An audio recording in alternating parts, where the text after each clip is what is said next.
Hi friend, আমি আজকে একটা ভিডিও করছি। মানে ভিডিওটা এই কারণে করছি যে একটা দেখতে পাচ্ছি আর কি যে আমার মামা মানে হঠাৎ গায়ে আর কি ওর মাথায় টুপি আছে, তো টুপিটা কেন আছে আমি জিজ্ঞাসা করি কি বলছে আমার মামা। আপনারা দেখতে থাকুন এবং শুনুন আর কি। আমি আমার মামার কাছে যাচ্ছি আর কি বলছে শুনুন।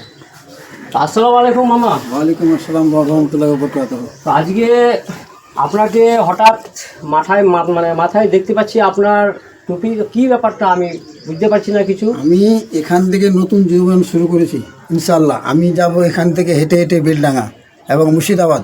আচ্ছা। ওখানে গিয়ে দুটো ঈদ দান করব এবং আমার মনটাকে পরিবর্তন করব। ওখানে যেন আমি জুম্মা পড়তে পারি, এই আশা আকাঙ্ক্ষা নিয়ে আমি ছুটে যাচ্ছি মুর্শিদাবাদে। ওখান থেকে আবার রওনা হব হুগলি বিশ্ব ইজতেমাতে, হেঁটে যাব। আচ্ছা, মাশাআল্লাহ।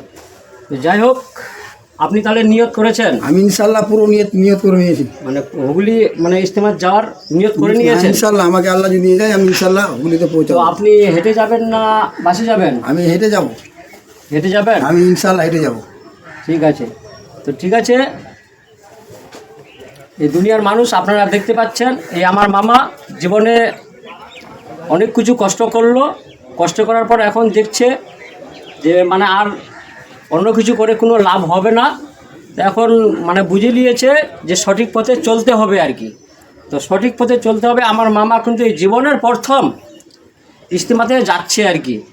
তো যাই হোক, আপনারা যতটুকু পারবেন এই আমার মামাকে সাহায্য করবেন এবং দেখার চেষ্টা করবেন আল্লাহ যেন একে ভালো নিয়তে ওখানে কলকাতা হুগলিতে ইস্তি জামাতে যেন পৌঁছাই দেয়। এটাই আমি আল্লাহর কাছে দোয়া করছি এবং আপনারাও দোয়া করবেন। আমি আর বিশেষ কিছু বলছি না, এখান থেকে সমাপ্ত করছি।